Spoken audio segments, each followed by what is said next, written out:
کیا اجازت دیتے؟ تو ایسا نہیں ہو سکتا. جی اس میں سوال یہ ہے کہ کہتے ہیں ایک صاحب کہ میں کسی فقہ کو فالو نہیں کرتا ہوں, میں انڈیا سے تعلق رکھتا ہوں, میرے والدین ایک خاص فقہ یعنی حنفی فقہ کو فالو کرتے ہیں, تو میرے لیے کیا تجویز ہے؟ جو لوگ یہ کہتے ہیں نا ہم کسی مخصوص فقہ کو فالو نہیں کرتے, تو میری سمجھ سے بالاتر ہے کہ وہ اسلام کو فالو کیسے کرتے ہیں. پریکٹیکلی یہ ممکن نہیں ہے. کچھ چیزیں کہنے کی حد تک بہت اٹریکٹیو ہوتی ہیں, کچھ نعرے جو ہیں یہ باتیں کرنے کی حد تک بہت اٹریکٹیو ہوتے ہیں, لیکن پریکٹیکل لائف میں وہ ہوتا نہیں ہے, ایسا ہو نہیں سکتا. اب یہ سوال بہت زیادہ پوچھا جاتا ہے, میں جاپان میں تھا وہاں بھی بہت زیادہ یہ سوال پوچھا گیا کہ کسی مخصوص فقہ کو فالو کرنا کیوں ضروری ہے, یا ضروری ہے یا نہیں ہے. اب مسئلہ میرے ساتھ یہ ہے کہ اب میرے نا بیانات کے لوگ فوراً کلپ بنا کے چلا دیتے ہیں. میں اگر شارٹ جواب دیتا ہوں تو وہ ادھورا جواب, آدھا جواب جائے گا, تو مجھے پھر کمپلیٹ جواب ہی ہر دفعہ دینا پڑتا ہے. تو اس کے لیے میں تھوڑی سی آپ کو ڈیٹیل بتاتا ہوں. دیکھیں اسلام میں فرقہ واریت حرام ہے, یہ تو سب کو پتہ ہے نا. کیا خیال ہے؟ اچھا کام ہے فرقہ واریت, فرقوں میں بڑھ جانا. لیکن فرقہ واریت کی ڈیفینیشن ہے کیا یہ سمجھیں. بعض چیزیں فرقہ واریت نہیں ہوتی لہذا وہ بری بھی نہیں ہوتی. بری چیز فرقہ واریت ہے نا. آپ لوگ تو مجھے لگ رہا ہے روزہ رکھ کے آئے, پولیس بلانی پڑے گی تو کچھ کوئی چہرے کے ایکسپریشن سے پتہ تو چلے نا. فرقہ واریت بری چیز ہے یا اچھی چیز ہے؟ بری چیز ہے. تو جہاں فرقہ واریت ہوگی وہ برا عمل ہوگا, لیکن کچھ چیزیں فرقہ واریت ہیں نہیں.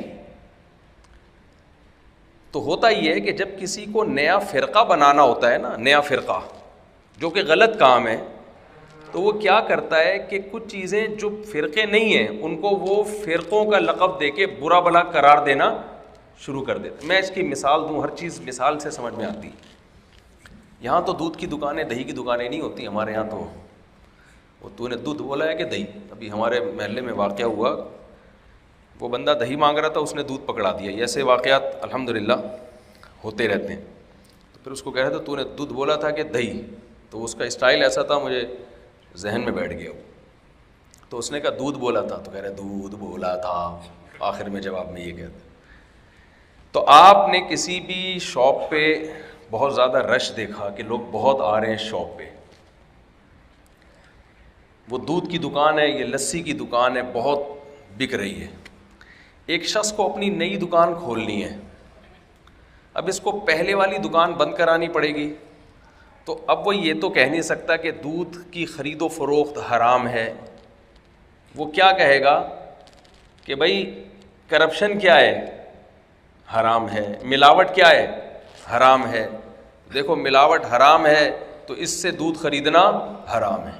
بھائی اتنا کافی نہیں ہے. آپ یہ بتائیں کہ یہ ملاوٹ کر رہا ہے, یہ دو نمبری کر رہا ہے, پھر کہا جائے گا کہ اس سے دودھ خریدنا کیا ہے, حرام ہے. تو آج کل اسکالرز ایک بہت بڑی مسٹیک کر رہے ہیں, لوگوں کو بہت مس گائیڈ کر رہے ہیں. وہ یہ کر رہے ہیں کہ جب کسی اسکالر نے کوئی نیا فرقہ بنانا ہوتا ہے تو پہلے جتنے مکاتب فکر چل رہے ہیں جو فرقے نہیں ہیں ان کو وہ فرقہ قرار دینا شروع کر دیتا ہے تاکہ لوگ وہاں سے ہٹیں, اور جو نیا فرقہ جو لیٹسٹ 2024 میں بن رہا ہے لوگ اس کو فالو کرنا شروع کر دیں, اور اس کو نام فرقے کا نہ دیں, نام اس کو قرآن و سنت کا دیں. تو فرقہ واریت یقیناً بری چیز ہے, لیکن فرقہ کہتے کس کو ہیں پہلے یہ سمجھنا ضروری ہے, تاکہ ایسا نہ ہو کہ ایک چیز فرقہ پرستی تھی نہیں, آپ نے اس کو فرقہ واریت قرار دے کے اس کو برا بھلا کہنا شروع کر دیا, اور لاشعوری طور پر آپ کسی فرقے کا حصہ بن گئے. یہ سمجھ میں آیا ہے؟ تو اب میں آپ سے کو بتاتا ہوں. دیکھیے نبی صلی اللہ علیہ وسلم کے دور میں آپ صلی اللہ علیہ وسلم سے جب بھی کسی صحابی نے کوئی مسئلہ پوچھنا ہوتا تو ڈائریکٹ کس سے پوچھتا, وہ نبی صلی اللہ علیہ وسلم سے. تو وہاں تو کوئی مسئلہ کوئی تھا ہی نہیں نا, کوئی رائے کا اختلاف. اس کے باوجود نبی صلی اللہ علیہ وسلم کے دور میں بھی نبی کی بات کو سمجھنے میں نبی کی موجودگی میں بھی اختلاف ہوا ہے. مشہور حدیث ہے, نبی صلی اللہ علیہ وسلم نے صحابہ کرام کو بنو قریظہ کی طرف بھیجا اور فرمایا کہ جب تک وہاں پہنچ نہ جاؤ کسی نے عصر کی نماز نہیں پڑھنی. سینٹنس آپ لوگوں نے کمپلیٹ کرنا ہے جب میں اس کو نامکمل چھوڑوں. جب تک وہاں پہنچ نہ جاؤ کسی نے بھی عصر کی نماز نہیں پڑھنی. صحابہ کرام نکلے اور راستے میں عصر کی نماز قضا ہونے لگی. اب جب قضا ہونے لگی تو رائے میں اختلاف ہوا. حالانکہ نبی صلی اللہ علیہ وسلم اس وقت موجود ہیں لیکن رابطہ نہیں ہو سکتا, کال پہ رابطہ نہیں ہو سکتا, کوئی فیکس مشینیں ایجاد نہیں ہوئی تھی اس وقت. بھئی جب رابطہ ہوگا اس وقت تو عصر کا ٹائم جا چکا ہوگا, ابھی فوراً فیصلہ کرنا ہے کہ ہم نے پڑھنی ہے یا نہیں پڑھنی. تو بعض اصحاب رسول نے, یہ صحیح بخاری صحیح مسلم کی حدیث ہے جو میں آپ کے سامنے پیش کر رہا ہوں, بعض اصحاب رسول نے کہا کہ بھائی ہمیں پڑھنی ہے کیونکہ نبی کا آرڈر ہے کہ نہ پڑھو, مقام پہ پہنچ کے پڑھو. لیکن وہ آرڈر اس صورت میں تھا, اس سچویشن میں تھا کہ ہم پہنچ سکیں. اگر نبی صلی اللہ علیہ وسلم کو پہلے سے علم ہوتا کہ ہم پہنچ ہی نہیں پائیں گے, آپ لوگ کو میری آواز صحیح آ رہی ہے؟ اگر نبی کو پہلے سے یہ علم ہوتا کہ ہم پہنچ ہی نہیں پائیں گے تو پھر تھوڑی آپ نماز قضا کرنے کا حکم دیتے. قرآن میں ہے حافظوا علی الصلوات والصلاۃ الوسطی, نمازوں کی حفاظت کرو خصوصاً درمیانی نماز کی. دیسی انگلش جب انسان سیکھتا ہے نا تو پتہ ہے کیا کہتا ہے؟ بٹوین والی نماز. یہ دیسی انگلش. کون سی نماز؟ بٹوین والی نماز. ٹھیک ہے, تو درمیانی. تو قرآن نے تاکید کی عصر کی نماز کی. باقی نبی صلی اللہ علیہ وسلم نے جو فرمایا تھا کہ مقام پہ پہنچ کے پڑھنا ہے تو وہ تو اس لیے کہ کوئی خطرہ ہوگا, جیسے ہم کہتے ہیں نا بھائی گھر جا کے اطمینان سے یہ کام کرنا. تو نبی کو کوئی علم تھوڑی تھا کہ ہمیں نماز راستے میں قضا ہو جائے گی. لیکن کچھ صحابہ کی رائے یہ تھی کہ نہیں بھائی, ہمیں جب پیغمبر صلی اللہ علیہ وسلم نے آرڈر دے دیا کہ آپ نے مقام پہ پہنچ کے, اپنی منزل پہ پہنچ کے عصر کی نماز پڑھنی ہے تو وہیں پہنچ ہی کے پڑھنی ہے, درمیان میں ہمیں پڑھنے کی اجازت نہیں تھی. تو جن کی رائے یہ تھی کہ حدیث کا مطلب یہ ہے کہ خطرات کی صورت میں, یعنی حدیث میں تعویل کی, انہوں نے قرآن کو سامنے رکھا اور تعویل کس میں کی؟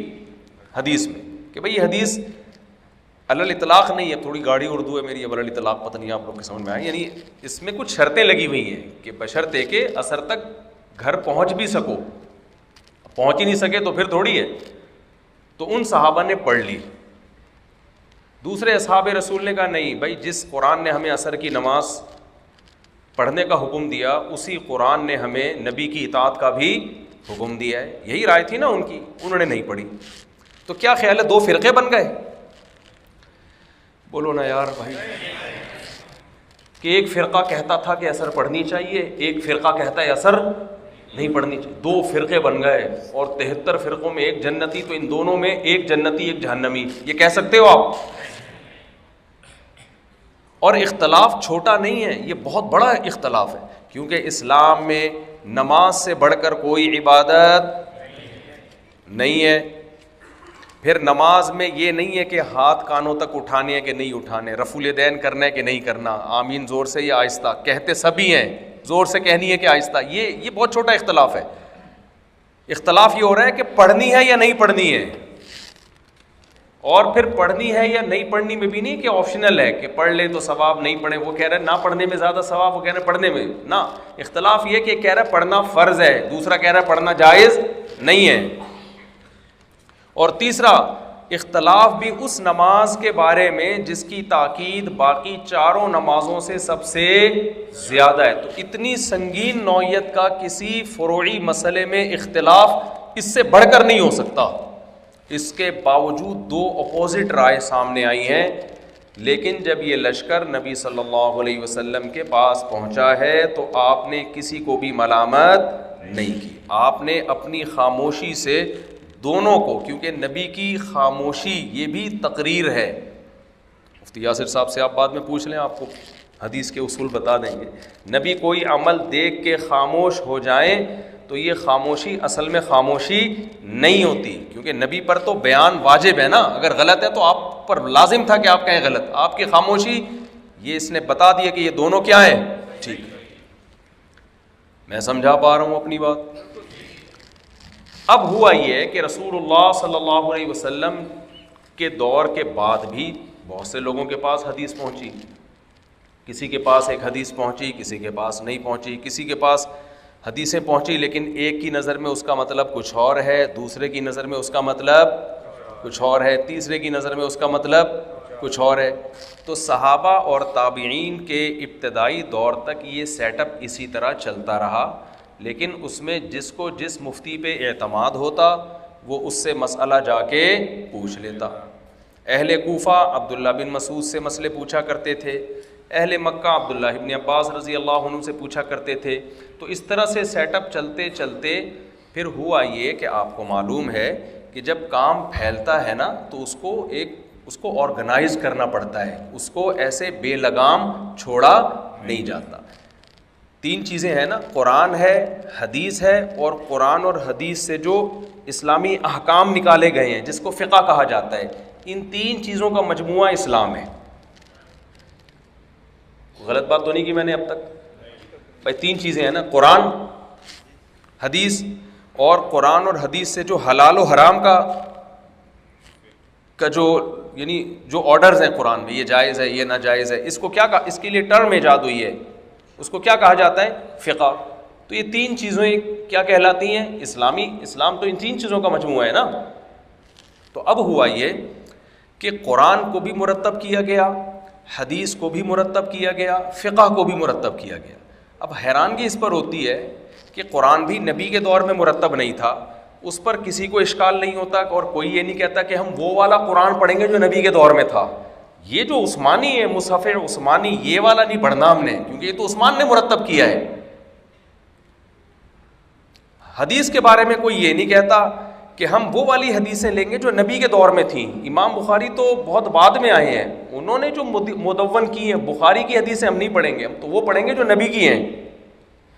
لیکن جہاں فقہ کی بات آتی ہے تو بھائی فقہ بھی تو مدون ہوا ہے تابعین، تبع تابعین کے دور میں، اسلامی حکام بھی تو ریٹن فارم میں لائے گئے ہیں، تو اس کو فالو کرو۔ کہتے ہیں نہیں، یہ تو نبی کے دور کے گزرنے کے بعد کوئی تیسری صدی میں، کوئی چوتھی صدی میں اس کو مرتب کیا گیا ہے، لہذا ہم اس کو فالو نہیں کرتے۔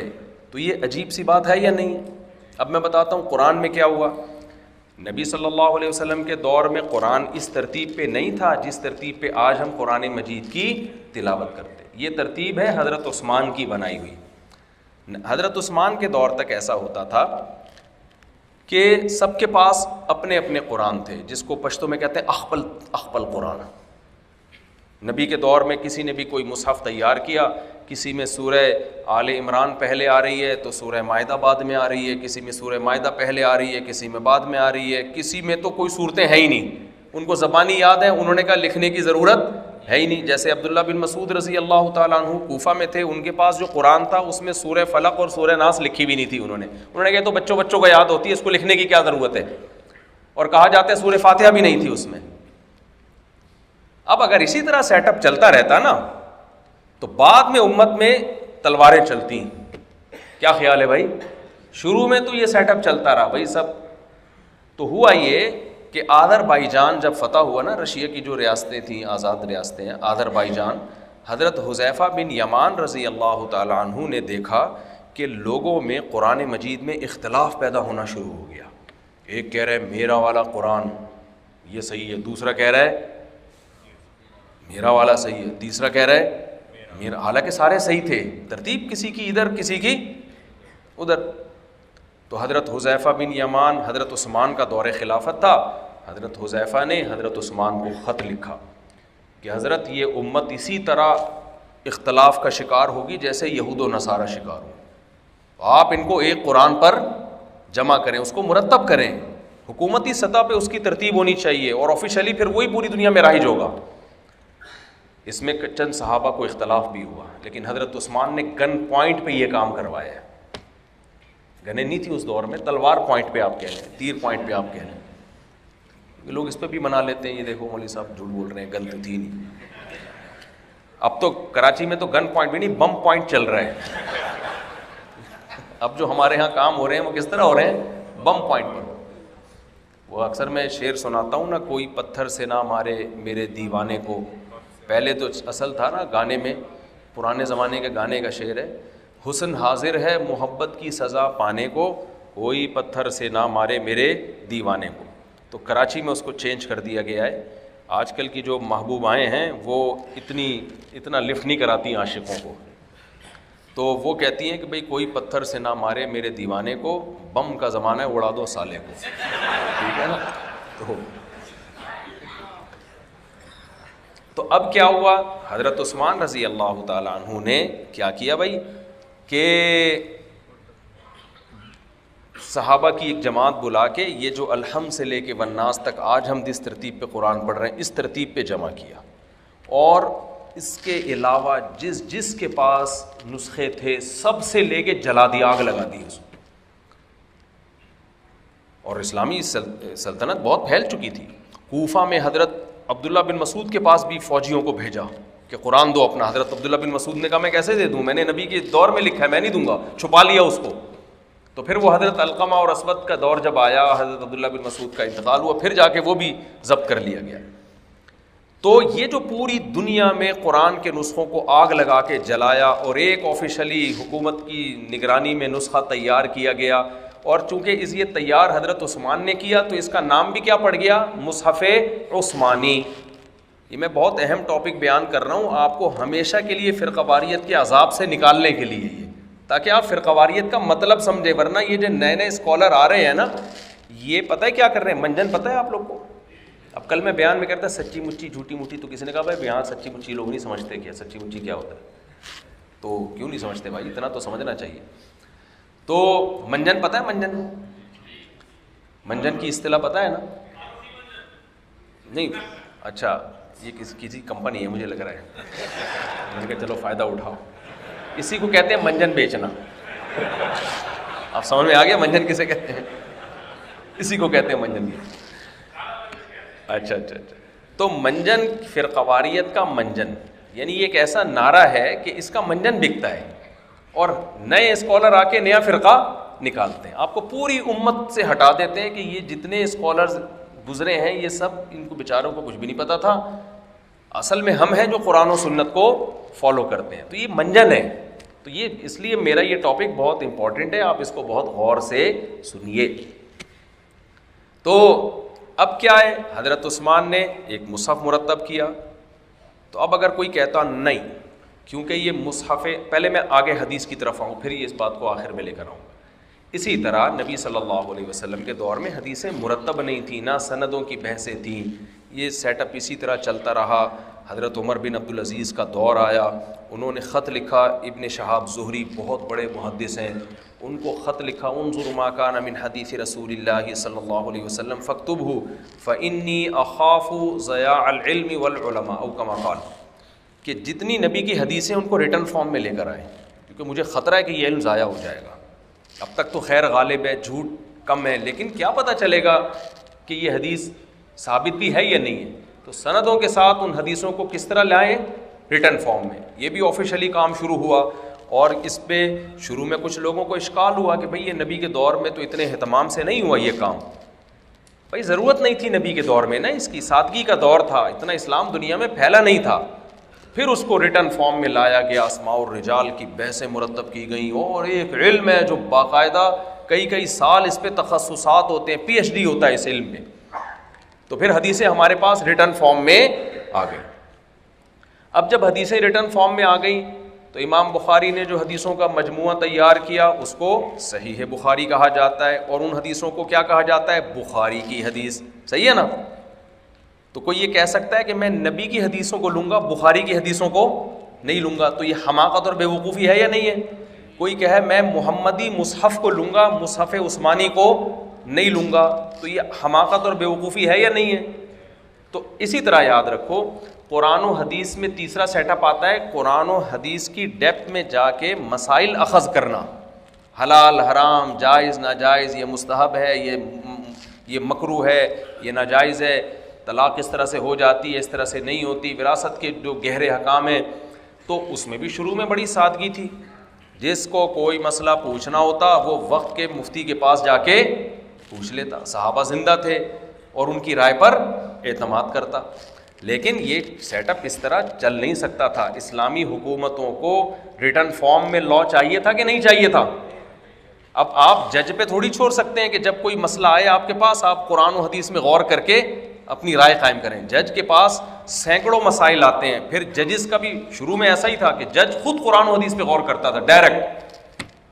صحابہ کے دور میں جب کوئی مسئلہ آتا تو جو قاضی تھے نا اس وقت کے وہ مجتہد تھے, وہ پہلے وہ دیکھتے کہ قرآن کیا کہتا ہے, پھر حدیث کے بارے میں دیکھتے, پھر نہ ملتا تو اجتہاد کرتے.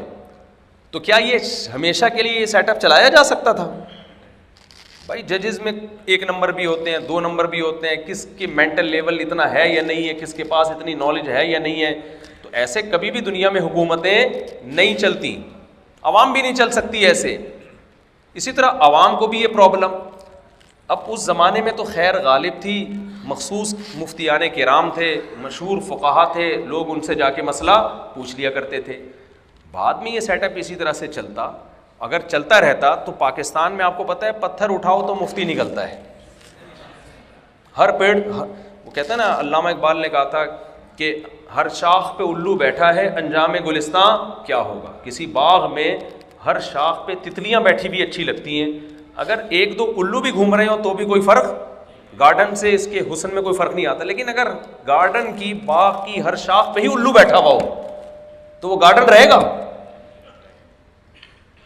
کسی بھی چیز کو اگر آپ آرگنائز نہیں کرتے, ایک دھارے میں نہیں لے کر آتے, تو بھائی وہ چھوٹا سیٹ اپ جب چل رہا ہو پھر تو صحیح ہے. لیکن جب خلافتیں چل رہی ہوں, بنو امیہ کی خلافت, بنو عباس, فرانس تک ہم پہنچ چکے تھے, ہماری فوجیں اتنے بڑے پیمانے پر ہم نے حکومت کی ہے دنیا میں, تو کیا ریٹرن فارم کے بغیر یہ چل سکتا تھا سیٹ اپ؟ تو پھر کیا ہوا ہے, ضرورت کہتے ہیں ایجاد کی ماں. تو پھر کیا ہوا کہ فقہائے کرام نے یہ کام کرنا شروع کیا کہ بھائی ایک فقہ کو مرتب کرو. اس میں سب سے پہلے یہ کام کیا امام ابو حنیفہ رحمہ اللہ تعالیٰ نے. ان کی مجلس میں ایک ایک مسئلے پر کئی دنوں تک بحث ہوتی تھی, اور امام محمد جو امام ابو حنیفہ کے شاگرد ہیں اس کو لکھ لیا کرتے تھے. انہوں نے پھر 6 کتابیں تیار کی ہیں, وہ آج تک الحمدللہ موجود ہیں.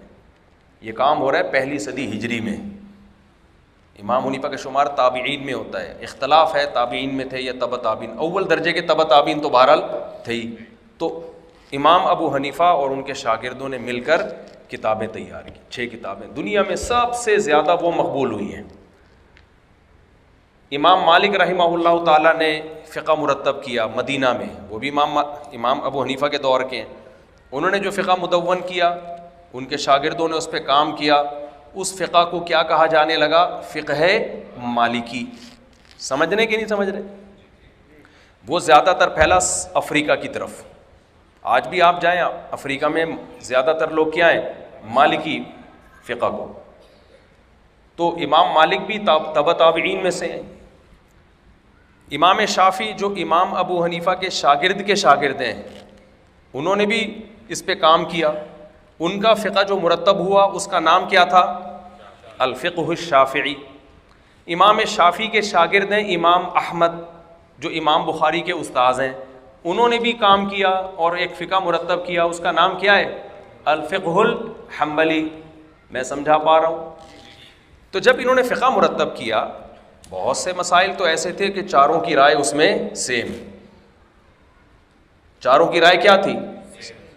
جب قانون لکھا ہے نا تو سب کا اتفاق ہو گیا, بھائی رمضان کے روزے کیا ہیں؟ فرض ہیں. 5 نمازیں کیا ہیں بھائی؟ فرض ہیں. زندگی میں حج کتنی دفعہ فرض ہے؟ یہ بھی تو ان کی کتابوں میں لکھا ہوا ہے, لیکن اس پہ دلائل اتنے واضح تھے کہ اس میں کسی کا اختلاف. بولو, داڑھی بڑھانا کیا ہے؟ واجب ہے, کیونکہ بخاری مسلم کی واضح حدیثیں. اچھا بخاری بعد میں مرتب ہوئی ہے, فقہ پہلے مرتب ہوا ہے, کیونکہ حدیثیں تو پہلے موجود تھیں. سمجھ رہے کہ نہیں سمجھ رہے؟ تو پردے کے احکام ہیں, اور آپ جو پورا اسلامی لا ہے, حدود اور قصاص کے حکام, وراثت کے حکام, جو پورا ایک اسلامک لا. لیکن کچھ مسائل ایسے تھے, جیسے صحابہ کا اختلاف ہوا نا نبی کی بات کے مطلب میں, کہ بھئی اثر کا مطلب کیا ہے, وہاں پڑھنی ہے کہ یہاں پڑھنی ہے. تو ایسے ہی یہ لوگ بھی تو انسان تھے نا, ایک ان کا دماغ ہے نا, جب انسان سوچتا ہے تو رائے میں اختلاف ہوتا ہے کہ نہیں ہوتا؟ تو ان کا بھی رائے میں اختلاف ہوا. ایک مثال میں دے دیتا ہوں کہ کیسے اختلاف ہوتا ہے.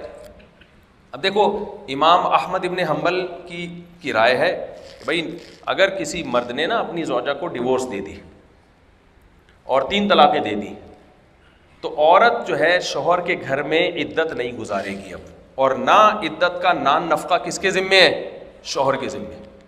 ان کے پاس بخاری کی حدیث ہے کہ ایسے ہی 3 طلاقوں والی ایک عورت کے بارے میں نبی نے یہی فیصلہ کیا تھا کہ یہ شوہر کے گھر میں عدت نہیں گزارے گی.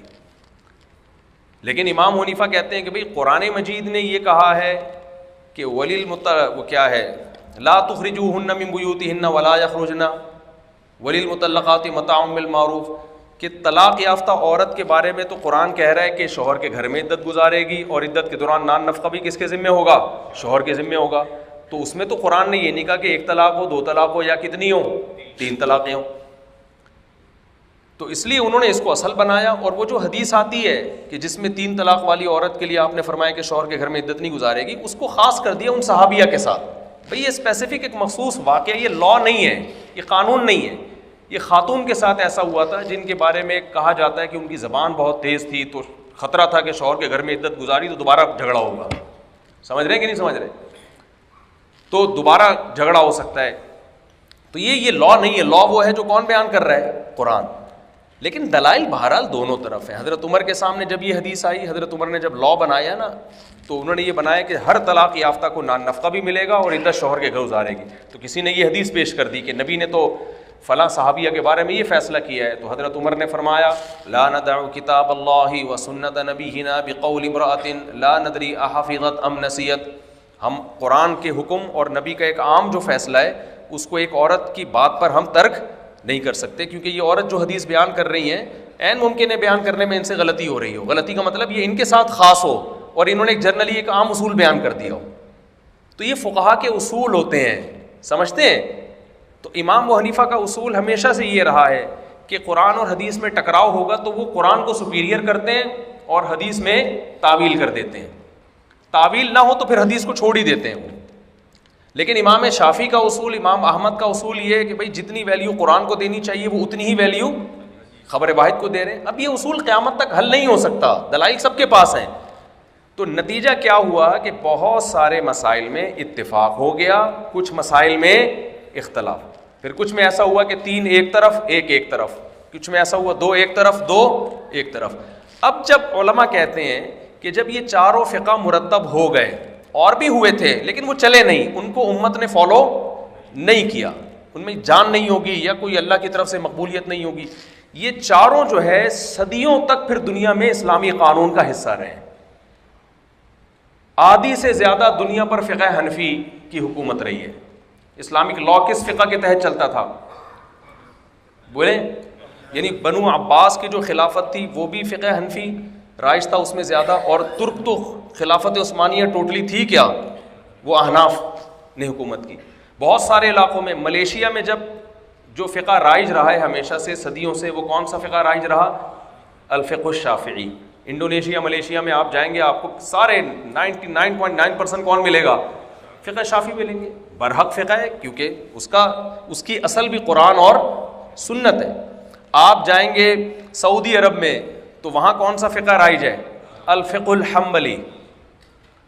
تو فقہ حنبلی دنیا میں 2% ہے, یعنی 2%, صرف 2% مسلمان فالو کرتے ہیں, لیکن اس کو شرف یہ ہے کہ وہ مکہ مدینہ میں فالو کیا جاتا ہے.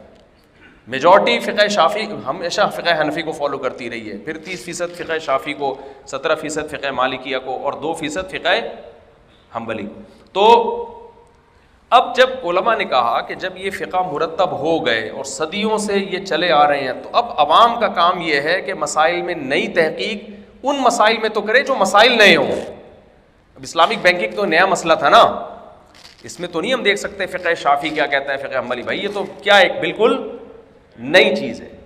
تو جو جدید مسائل ہیں ان میں تو آج کل کے جو صحیح اسکالرز ہیں وہ اجتہاد کریں گے, لیکن جو سینکڑوں لاکھوں کروڑوں مسائل ہیں, رفع الیدین کوئی نیا مسئلہ نہیں ہے, یہ صدیوں پرانا ہے. زور سے آمین, آہستہ آمین, ہاتھ سینے پہ, ہاتھ یہاں باندھنے ہیں کہ یہاں باندھنے, یہ سارے مسائل پرانے ہیں.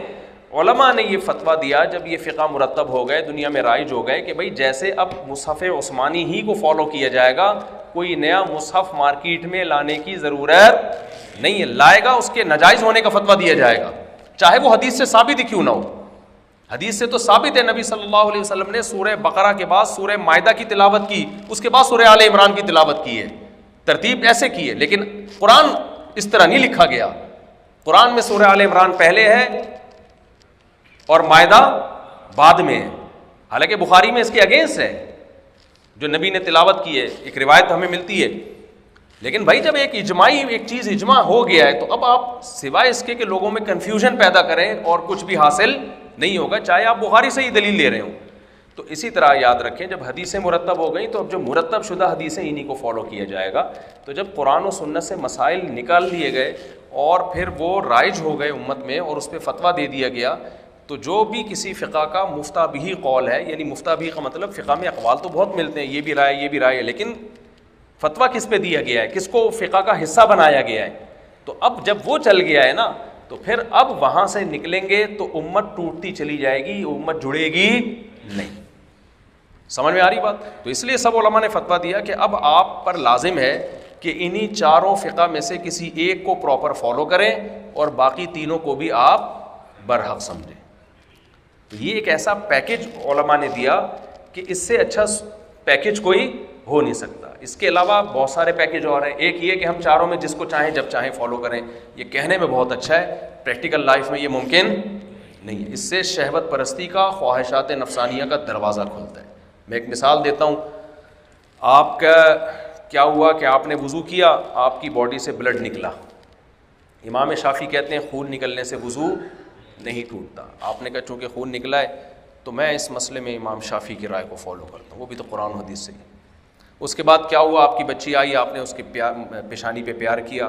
اب امام شافعی کہتے ہیں بھائی کسی بھی عورت کو, لڑکی چاہے اپنی بیٹی کیوں نہ ہو, اس کو ہاتھ لگانے سے وضو ٹوٹ جاتا ہے. وہ جو قرآن کی آیت ہے نا الا مستم النساء, کہ تم نے عورت کو چھوا ہو تو تم پر غسل یا وضو فرض ہے. امام حنیفہ تو کہتے ہیں یہاں چھونے سے مراد ہے ہم بستری کرنا, لیکن امام شافعی کہتے ہیں نہیں, چھونے سے کیا مراد ہے, چھونا مراد ہے, ٹچ کیا. تو اب اگلا کہہ رہا ہے بھئی آپ نے اب چونکہ بچی کو پیار کیا تو اب آپ وضو کریں. آپ کہہ رہے ہیں اس مسئلے میں کس کو فالو کر رہا ہوں, ابو حنیفہ کو. تو یہ دین ایک تماشا بن جائے گا, مذاق بن جائے گا. تو اس لیے چاروں برحق ہیں, فالو کس کو کیا جائے گا, ایک کو. اب یہ کوئی کہے کہ میں حنفی فقہ کو فالو نہیں کروں گا, میں محمدی کو فالو کروں گا, یہ بالکل ایسے ہی ہے جیسے کہ میں مصحف عثمانی کو فالو نہیں کروں گا, میں کس کو فالو کروں گا, مصحف محمدی کو. تو بھائی حضرت عثمان نے جو مصحف مرتب کیا وہ نبی ہی کا مصحف ہے. مرتب چونکہ حضرت عثمان نے کیا تو نسبت کس کی طرف کر دی گئی ہے, حضرت عثمان کی. تو الفقہ الحنفی یہ وہی فقہ ہے جو نبی کے دور میں تھا, قرآن و سنت سے ہی نکالا گیا, صحابہ سے نکالا گیا. لیکن چونکہ مرتب امام ابو حنیفہ یا ان کے شاگردوں نے کیا تو اس کو نام کیا دے دیا گیا ہے, فقہ حنفی کا نام دے دیا گیا. تو نام دینے سے یہ نہیں ہوتا کہ کوئی نئی چیز آئی ہے. لوگ کہتے ہیں نبی کے دور میں کیا ہوتا تھا, بھائی نبی کے دور میں تو مصحف عثمانی بھی نہیں تھا. تو جب ایک چیز ہو گئی ہے, امت اس پہ جمع ہو گئی ہے, اب آپ ایک فقہ کو پراپر وے میں فالو کریں تاکہ آپ کی صلاحیتیں آگے جائیں. اب مسلمان اگر یہ کام کرتے, فقہ کو مرتب کرنے کے بعد پھر مرتب کر رہے ہوتے, پھر رفع الیدین کی بحثیں ہوتی, تو قسطنطینیہ فتح ہوتا؟ بولو نا بھائی. مسلمان میں البیرونی جیسے سائنٹسٹ پیدا ہوتے, اور اتنے بڑے بڑے جو آج گوروں نے اعتراف کیا کہ 400 سال تک ہمیں روئے زمین پر ایسا ٹائم گزرا ہے کہ مسلم سائنٹسٹ کے علاوہ کوئی کسی کا نام ہی نہیں. آج دنیا میں سائنٹسٹ ہیں, جاپان میں بھی ہیں, فرانس میں بھی ہیں, مسلمانوں میں بھی ہیں, ہندوؤں میں بھی ہیں, سکھوں میں بھی ہیں, لیکن زمین پہ 400 سال ایسے آئے ہیں کہ مسلمس ہر فیلڈ میں نام کس کا آئے گا, مسلمان. تو اگر وہ یہ مرتب کر کے فتویٰ نہ دیتے کہ بھائی ایک کو فالو کرو, باقی تینوں کو کیا سمجھو برحق, اور آگے بڑھو, کوئی اور کام کرو, یہ ہو چکا ہے. جیسے مصحف عثمانی مرتب نہ ہوتا تو اب تک ترتیب میں لگے ہوتے ہیں نا, وہ کہتا ہے میرا والا ٹھیک ہے, وہ کہتا ہے میرا والا ٹھیک ہے, تو کچھ کر لیتے, ہم کچھ بھی نہیں کر پاتے. بھائی ایک کام آفیشلی ہو گیا, بس اب اس پہ امت جمع ہو گئی. حدیث مرتب ہو گئی, اس پہ امت کیا ہو گئی ہے, جمع. اب نئی چیز مارکیٹ میں نہیں آئے گی. اسی طرح فقہ بھی مرتب ہوا ہے, جب ہو گیا, اور ایک دن کی بات نہیں ہے, صدیوں ہندوستان پہ مسلمانوں نے 1000 سال حکومت کی ہے اور فقہ حنفی رائج رہا ہے اس میں. تو جب ایک چیز ہو گئی ہے تو بھائی اب اس بحث میں مت پڑو, اب آپ کسی ایک کو پراپر وے میں فالو کرو. میں لوگوں سے کہتا ہوں آپ کو فقہ حنفی اچھا نہیں لگتا, کوئی بات نہیں یار, آپ فقہ شافعی کو فالو کر لو. یہ نہیں ہوتا کہ ایک مسئلہ ادھر سے ایک مسئلہ ادھر سے. طلاق میں کیا ہو رہا ہے, چاروں امام متفق ہیں کہ اکٹھی 3 طلاقیں 3 ہوتی ہیں. اگر آپ نے ان چاروں کو چھوڑ دیا, آپ نے کہا نہیں میں ڈائریکٹ قرآن حدیث سے سمجھوں گا, تو پھر پتہ ہے کیا تماشا ہوگا جو ہو رہا ہے. ڈائریکٹ قرآن حدیث سے جو کہتے ہیں نا ہم ڈائریکٹ سمجھیں گے, انہوں نے بھی تو ڈائریکٹ ہی سمجھا ہے امام حنیفہ اور امام شافعی نے. تو ان کی سمجھ زیادہ بہتر ہے یا آج کل کے اسکالر کی سمجھ زیادہ بہتر ہے؟ کیا خیال ہے بھائی؟ یہ لوگ بھی تو ڈائریکٹ ہی سمجھ کے بتا رہے ہیں, تو یہ کوئی انڈائریکٹ تھوڑی سمجھ رہے ہیں, ڈائریکٹ ہی سمجھ رہے ہیں یہ لوگ. ان کی سمجھ آج کل کے اسکالر کی سمجھ سے, لوگ مجھے کہتے ہیں نا کہ ہم تو بھائی فلاں اسکالر سے پوچھتے ہیں وہ ڈائریکٹ قرآن حدیث سے. میں کہتا ہوں ابو حنیفہ نے بھی کوئی تورات انجیل سے تھوڑی مسئلہ بتایا ہے, کہاں سے بتایا وہ بھی تو قرآن حدیث سے ہی بتاتے ہیں. تو اب کیا ہوتا ہے کہ اگر آپ اب تو کیسے کنفیوژن ہوتی ہے, اب میں آپ کو بتاتا ہوں. ایک مثال دے کے بس پھر اگلے سوال کی طرف آتی ہے. میں بہت معذرت ہے کہ اتنے لمبا جواب نہ دیتا نا تو یہ بڑا, بس 40 سوال ہو رہے ہیں, صرف 40, جلدی جلدی سمیٹتے ہیں بس ہم کو. تو اب کیا ہوتا ہے کہ اب میں آپ کو بتا رہا ہوں, یہ میں نے بتایا تھا نا کہ کسی ایک فقہ کو پراپر وے میں آپ فالو نہیں کرتے تو چل نہیں سکتے. آپ چھلانگے مارتے رہو گے, آپ خواہشات نفسانیہ کے غلام بن جاؤ گے. تو اب ہو کیا رہا ہے, طلاق دینے کے بعد چاروں امام تو متفق ہیں, 3 ہو گئی, حالت حیض میں دی تو بھی ہو گئی, لیکن آپ چاروں سے باہر نکلتے ہو کہ نہیں ڈائریکٹ, تو پھر سعودیہ کے مفتیوں کی رائے الگ ہے, سعودیہ کے ایک مفتی کی رائے الگ, دوسرے مفتی کی رائے الگ. پاکستان میں صرف طلاق کے بتا دوں, ہمارے ہاں جو اسکالر ڈائریکٹ قرآن و سنت سے نا, جو کہتے ہیں اپنا حنفی نہ شافعی ہم ڈائریکٹ, ان میں کچھ اسکالر ایسے ہیں جو وہی رائے رکھتے ہیں جو چاروں اماموں کی ہے. وہ کہتے ہیں بھائی قرآن و حدیث سے یہ بات ثابت ہے روز روشن کی طرح کہ اکٹھی 3 ہوتی ہے, حالت حیض میں بھی ہو جاتی. انہی لوگوں میں ایسے لوگ, ان میں ایسے لوگ بھی ہیں جو کہتے ہیں نہیں جب اکٹھی 3 آپ نے دی ہیں تو 1 ہوگی. اچھا چلو 1 تو ہو جائے گی نا, اس پر سب کا اتفاق ہے نا, اس میں بھی 2 رائے ہیں کہ اگلے دفعہ اگلے مہینے جب آپ نے دوسری دی تو کچھ کہتے ہیں دوسری جب ہوگی جب پہلی طلاق سے رجوع کیا ہو, اور کچھ کہتے ہیں نہیں پہلی سے رجوع نہ بھی کیا ہو تو بھی دوسری میں دوسری ہو جائے گی. سمجھ رہے کہ نہیں سمجھ رہے؟ پھر وہ پہلی والی اگر حالت حیض میں دی تھی تو اس میں 2 رائے ہیں, کچھ کہتے ہیں ہوتی ہے, کچھ کہتے ہیں نہیں ہوتی. اور بھی آ رہا ہے یہ, تو میں کوئی طلاق ایسوسیشن تو نہیں کھول کے جا رہا نا یہاں پہ جو آپ کہ میں اتنی مثالیں دوں. اتنی رائے ہیں, تبھی میں ان لوگوں سے کہتا ہوں کہ جو چاروں میں سے کسی فقہ کو فالو نہیں کرتے چلو نہ کرو, لیکن 5واں کوئی فقہ مرتب تو کرو. آپ 5واں کر دو یار مرتب. ہم کہیں گے وہ بھی ٹھیک ہے تو یہ بھی کیا ہے ٹھیک ہے, لیکن مرتب تو کرو نا. یہ نہیں ہے کہ ایک فتویٰ اس اسکالر سے وہ کچھ اور, ادھر جاؤ تو وہ کچھ اور, ادھر جاؤ تو وہ کچھ اور, ادھر جاؤ تو وہ کچھ اور. آپ کہہ سکتے ہو کہ اس طرح تو یہاں بھی ہے, احناف میں بھی, حنفیوں میں بھی وہ کچھ اور, لیکن وہ بہت محدود ہے, بہت محدود, اور وہ بھی جدید مسائل میں ہوتا ہے. قدیم مسائل میں تو پوری دنیا میں آپ کہیں بھی جاؤ گے ایک ہی رائے ملے گی, آپ بہت کم اختلاف ملے گا آپ کو. تو اس میں پر بڑے اختلافات ہیں, بہت زیادہ. تیمم میں اختلاف, نماز میں اختلاف, رفع الیدین رکن ہے, مستحب ہے, فرض ہے, کیا ہے, اس میں اختلاف. تو اتنا زیادہ ہے نا کہ میں وہ آپ کو ایک واقعہ بتا کے بس یہ سوال کا جواب ختم کرتا ہوں کہ کیسی بے لگام اونٹ کی طرح بن جائے گی امت, بے لگام اونٹ. اور یہ جتنے نئے نئے اسکالرز آ رہے ہیں نا جو گمراہی پھیلا رہے ہیں, ان کی وجہ یہی ہے کہ اس چاروں فقہ سے یہ کیا کر دیا انہوں نے, خروج کر دیا ہے. تو پھر جب خروج کر دیا تو وہ ادھر پھینک رہا ہے بیٹھ کے, ایک دوسرا ادھر پھینک رہا ہے, تیسرا ادھر پھینک رہا ہے. لوگ کہتے ہیں یہ ہے اصل, دوسرا کہتے ہیں نہیں اصل میں کون ہے یہ ہے, تیسرا کہتا ہے بھائی یہ دونوں منجن بیچ رہے ہیں, اصل کون ہے. تو ٹوٹل 7-8 آدمی بچیں گے جو جنت میں جائیں گے. تو وہ مجھے چٹکلا سنانے دیں, کیونکہ امت میں تو جتنے بڑے بڑے علماء گزرے ہیں 99% تو انہی چاروں میں سے کسی ایک کو فالو کرتے ہیں. آپ کو پتہ ہے جب آپ حدیث کی تحقیق کرو گے نا, کوئی بھی کرے گا آج, وہ ابن حجر کے بغیر نہیں کر سکتا. حافظ ابن حجر کا نام سنا ہے نا, جن کی صحیح بخاری کی شرح فتح الباری. جتنے بھی علماء جب بھی حدیث کی تحقیق کی یہ حدیث صحیح ہے یا ضعیف ہے, اس میں گھوم پھر کے سب کہاں جائیں گے, علامہ ابن حجر. یہ تو پکے شافعی تھے, ساری دنیا کو پتہ ہے یہ کیا تھے, شافعی تھے. حدیث کی شروحات میں جب آپ جاتے ہیں, حدیث کی 2 کتابیں مشہور ہیں نا, بخاری اور اس کے بعد مسلم. بخاری کی سب سے بہترین شرح ابن حجر کی ہے, وہ بھی شافعی تھے, اور صحیح مسلم کی سب سے خاندانی شرح امام نووی کی ہے، وہ بھی کیا تھے؟ شافعی تھے. اور آپ اگر کہہ دو یہ شافعی ہونا حنفی ہونا فرقہ واریت ہے تو یار یہ امت تو 99% تو یہ تو فرقہ واریت میں مبتلا رہی ہے. تو بھائی یہ فرقہ واریت، حنفی ہونا یا شافعی ہونا، یہ فرقہ واریت میں داخل نہیں ہے. یہ تو وہ اختلاف ہے جو صحابہ کے درمیان بھی ہوا ہے. تو جس نے جو فقہ مرتب کر دیا اس کو اس کا نام دے دیا گیا. سمجھتے ہیں کہ نہیں سمجھتے ہیں؟ تو اب میں یہ مثال دیتا ہوں. ایک صاحب تھے میرے پاس، فون آیا ان کا، وہ اہل حدیث تھے، مجھ سے مسئلہ پوچھنے لگے کہ وہ ایک لڑکی مجھے پسند آئی ہے، اس کے ابا راضی نہیں ہے نا، تو میں اس سے شادی کرنا چاہتا ہوں. اچھا مجھے اسٹائل سے لگ گیا کہ یہ کوئی اہل حدیث ہیں، کچھ باتوں سے نا اندازہ ہو گیا کہ اب کیسے ہوا. پھر کبھی چھاؤں میں ملیں گے تو انشاءاللہ. تو کہنے لگے کہ میں اس سے نکاح کروں. میں نے کہا آپ اہل حدیث ہیں؟ کہتے ہیں ہاں. میں نے کہا اہل حدیث کے یہاں نہیں ہوتا یہ نکاح. لڑکی کا ولی جب تک راضی نہ ہو نکاح، بولو. امام شافعی کی بھی یہی رائے ہے کہ نہیں ہوتا. امام حنیفہ کی ایک رائے ہے کہ وہ ہو جاتا ہے، لیکن اس میں فتویٰ یہ ہے کہ کفو ہو، اس کا جوڑ کا ہو، ہم پلہ ہو. تو دونوں کے دلائل ہیں اپنے اپنے. ان کی دلیل ہے، میں نے کہا دلائل دونوں طرف ہوتے ہیں. بعض دفعہ آپ اسکالر کو سنتے ہیں نا حدیث کا ریفرنس، وہ بھائی جان وہ اپنے مطلب والی تو حدیث پیش کر رہا ہوتا ہے، اس کے اگینسٹ جو جا رہی ہوتی وہ پیش نہیں کرتا.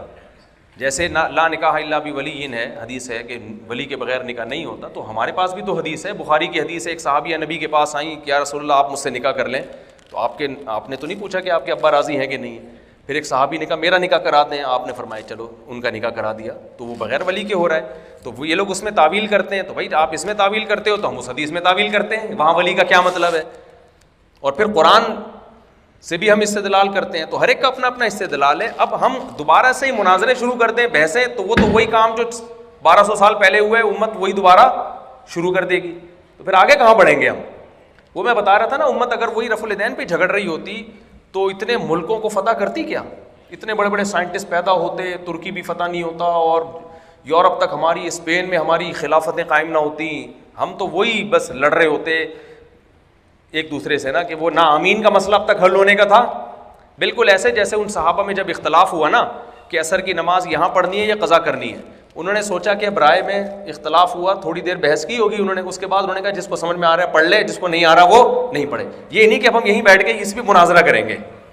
تو وہ اب تک وہیں بیٹھے ہوتے، وہ 1400 سال کے بعد بھی کہاں ہوتے، وہ آگے بنو قریظہ جہاں ان کو جانا تھا وہاں نہیں جاتے وہ.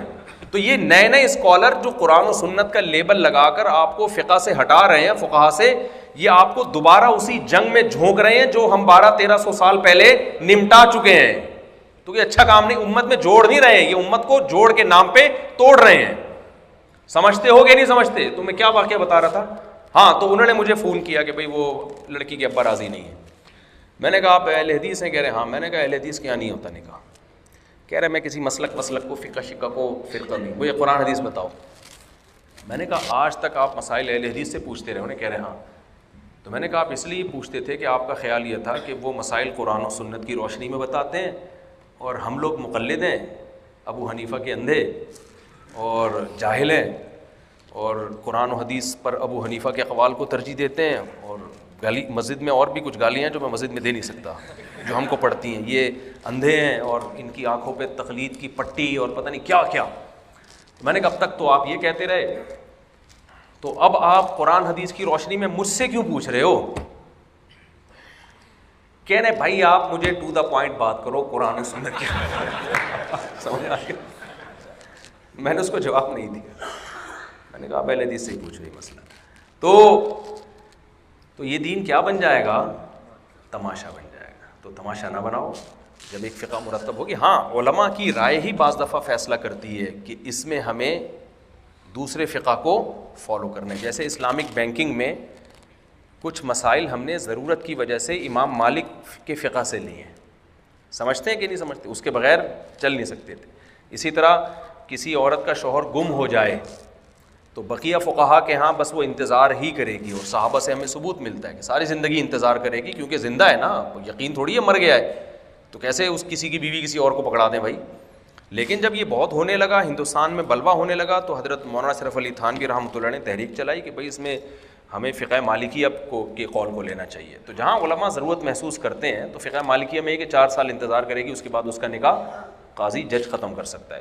تو جہاں علماء ضرورت محسوس کرتے ہیں وہاں خود ہی نکلتے ہیں, عوام کو اجازت نہیں ہے, اس سے بے لگام ہو جائے گی عوام. بے لگام سمجھتے ہیں, بے لگام اونٹ ہوتا ہے نا, اونٹ کبھی ادھر جا رہا ہے کبھی ادھر جا رہا ہے, تو کچھ بھروسہ تھوڑی ہوتا ہے اس کا.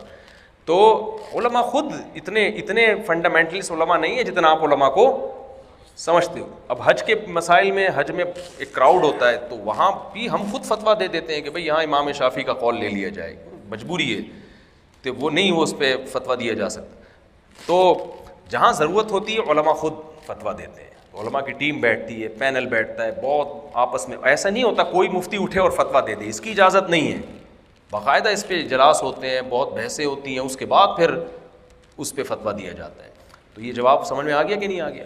چلو بھائی آگے چلتے ہیں. جی ہاں, اگلا سوال. سبق پھر پڑھ صداقت کا, عدالت کا, شجاعت کا, لیا جائے گا تجھ سے کام دنیا کی امامت کا. سبق پھر پڑھ صداقت